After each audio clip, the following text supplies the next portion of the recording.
All right, so in the last class, we mostly discussed the reasons why this idea that people come in biological races is not really true. And in anthropology, for the most part, we thought if we could just educate people on the fact that race isn't biologically real, teach them that race is a cultural construction or a social construction, then all people will just become smarter and better and racism will go away. Didn't really work out. So, in some ways, anthropology has finally shifted to speak about something that they weren't speaking about before, which is the realness of racism. So, racism is something that we know is culturally constructed, it's a social idea.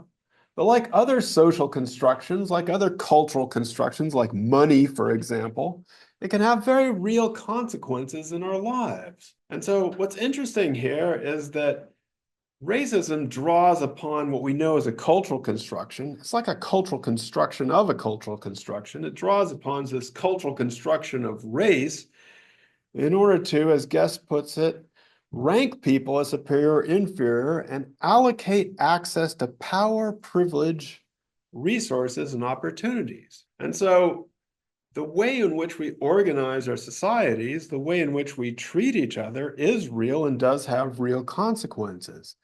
And just to bring this full circle, this also includes biological consequences. So if you're limited in your access to healthcare, if your doctor is not giving you the best treatment and you're gonna have a baby, that has a biological consequence. So the fact that race may not be biologically real doesn't mean that our cultural construction of racism doesn't have real consequences for people in their everyday life. And so I want to, in this part of the chapter, just talk about a few things that we didn't talk about much in the last class and bring in this idea of why we want to talk more perhaps about racism than we want to talk about race. One of the things that Guest brings up, and nobody wanted to talk about it last time or this time, is the concept of whiteness, which, as he says, is something that is rarely discussed. People don't want to talk about it. It's hard to analyze because just trying to figure out what it is difficult. The reason whiteness is hard to analyze is because it is what we call in the social sciences and anthropology an unmarked category. It functions as a default. So whiteness becomes the norm. And then if you are outside of whiteness, then you get defined against it. So what whiteness is defined by is not necessarily what it is, it's by who is left out of it or who is excluded from it. And so oftentimes, and this especially happens in the legal sphere, is in the Supreme Court, for example, various people would apply to be citizens in the United States, and some of them were granted citizenship on the basis that they were considered white. But the people who were left out, it's not that they defined what white is, but they would define where the boundaries of whiteness extended to. And so we have an amorphous idea, which is difficult to get our hands on because one, people don't talk about it, and two, because it's more like the default category, which is invisible to us and it doesn't get focused upon. Now, this brings us to another idea that was not so much talked about, but some of you may have heard about it, white privilege. And this was a term that came to us from Peggy McIntosh, which was the idea that it's a system of privilege. So that, yeah, it's not necessarily being exposed to racism.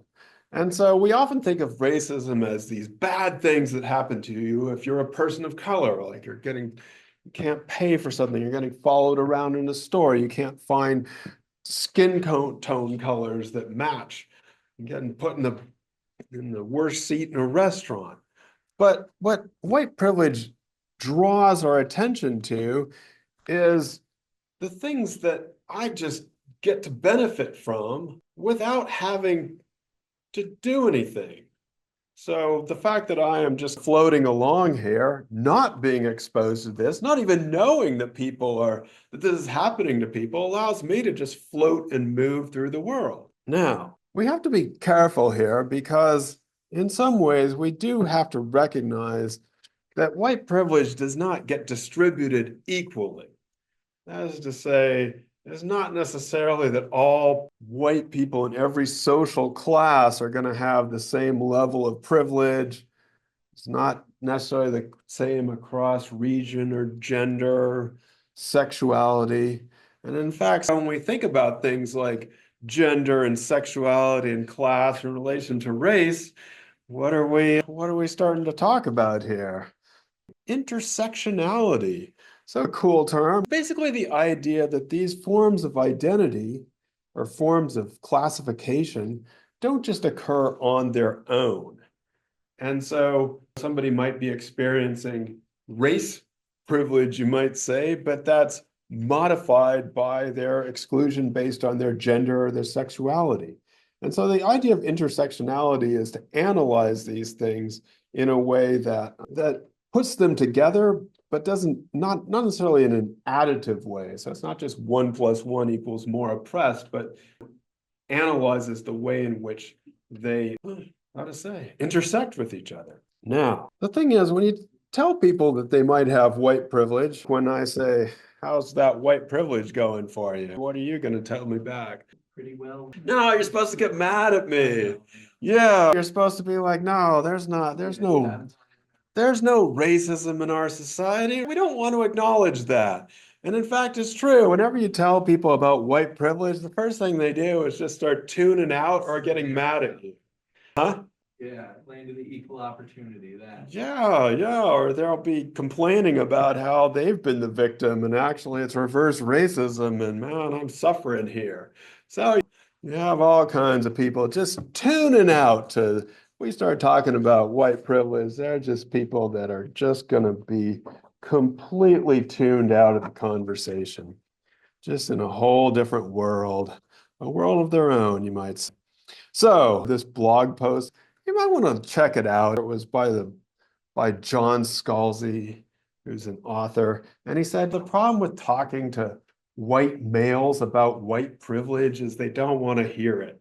And it's hard to make them understand what's going on. And so he tried to put it into a video game language, what it means to be a straight white male.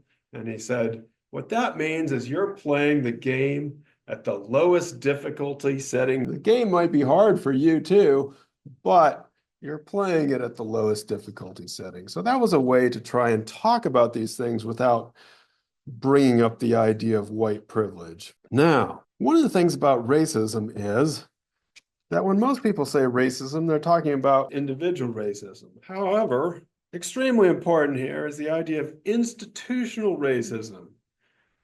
So there might be laws, there might be policies, there's ways in which people are made to navigate through the world. However, we believe that in many cases, we've outlawed all these things. So we're not supposed to be discriminating by race anymore. However, this can still persist. So school funding in this country is done by property taxes, and property taxes are levied by wealth. And the more wealth you have, the more you're going to have property taxes, the better your schools are going to be. And so we end up with these schools that are as segregated as they were before Brown v. Board of Education.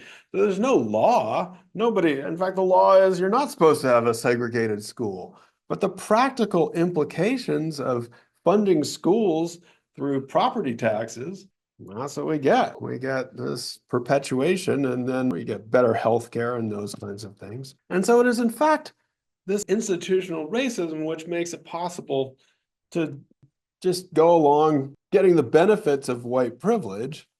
And so I don't need to go out and I don't need to do the racist harassment thing. I don't need to be a racist. In fact, I myself can be completely against racism, but I'm still reaping the benefits of the system without necessarily needing to show my support, you might say. And so Guest discusses this book by Eduardo Bonilla Silva called Racism Without Racists, Colorblind Racism and the Persistence of Racist Inequality in America, which is basically to say you have this institutionally racist system still, but there aren't as many people who are explicitly embracing racism. Now, I don't know what Bonilla Silva would say about today's world, in which it seems like the racists have come back and been explicit about things, but at the time he was writing, it was this idea that the explicit racism had basically disappeared but the structure remained. So most people, when they think about racism, think about individual racism, that idea of the bad things that people do to each other. And the thing is, if we only focus on individual racism, then in fact, we might ignore this structure, the institutional racism that is around us. However, it is important to still acknowledge the idea of microaggressions. What are microaggressions? The very subtle actions which subconsciously perpetuate a climate of racism. So there was a famous New York Times author who talked about when he was a large Black man and he was super well educated, but whenever he would walk in front of a car down the street, he'd hear the thwack of the doors being locked. And it started to get to him. And so he started whistling Vivaldi to show them that he knew classical music and you don't have to lock the doors, but they'd still be locking the doors. And finally, he just lost it. And if he'd be walking along and threaten him because he knew that it wasn't going to matter what he did. And so the idea of microaggression is an important thing to realize if subconsciously what we do when we go into certain neighborhoods or how we might move our bag away. And I'm not saying you shouldn't protect yourself and be aware of other people, but just try to realize that questions that you ask, like, oh, where'd you learn how to speak English or things like that, can be strange to people. If they're not strange, they can be microaggressive to people. The other thing we hear about is that if we all just became colorblind, I don't see race, I don't see color, I just see individuals, that our world would be just all solved. No, why not? A misuse of the Martin Luther King speech. And what he was talking about was a whole different transformation of society, not some individual thing that you do. It's going to take dealing with the institutional racism in order to get us to this other place. So I'm having a great time now because now I have learned that I can educate people about white privilege and institutional racism and microaggressions. And this is really, well, how do you think this is going for me? What would you say? Am I doing it? Is it working for you? I've been educating you on white privilege, man. I've been putting some knowledge into your mind. I've been telling you about institutional racism with my voice, not just with my words, with my voice out there. I've been giving you these amazing words and concepts of microaggressions. Are you ready? Are you fired up about this? No, not fired up. You're not fired up. No. Is it working? Do you think this is this really, am I doing it here? Somebody have any other comments? No, this isn't working. This is not working at all. It's backfiring all over society. I'm just up here doing my hippie shtick, and people are like, what are you talking about? This is just, why did I even come to college for? This is bullshit. Yeah, it hasn't been working because, in fact, it is very difficult to educate people out of institutional racism. The whole goal in the educational system is to rise up your class level and basically to make it into the sphere of institutional racism. So you're like, woo, I'm there, yay. So it's not easy. It's not an easy thing to do.